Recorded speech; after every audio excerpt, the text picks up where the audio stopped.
Një lëvizje amerikane që mund të ndryshojë fatin e luftës në Ukrainë. Bëhet fjalë për një vendim të cilin Donald Trump thotë se në një farë mënyrë tashmë e ka marrë.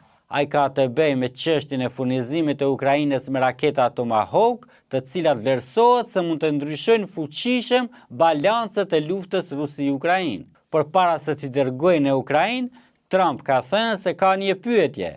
Çfarë do të bëjë Ukraina me to? Ai ka përsëritur qëndrimin se lufta e Rusisë kundër Ukrainës nuk duhet të kishte filluar kurrë, dhe se sipas tij, të dyja palët kishin marrë vendime të këqija.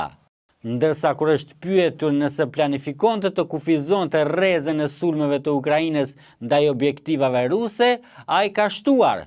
Nuk kërkoi ta përshkallëzojë atë luftë, dhe sigurisht ka pasur edhe një reagim nga Kremlini, i cili ka thënë se furnizimi i Ukrainës me raketa të tilla me rrezet e gjatë veprimi do të çonte në kolaps të marrëdhënieve midis Rusisë dhe SBA-s. Për të mësuar më shumë rreth zhvillimeve të fundit në botë, lexojeni telegrafi.com.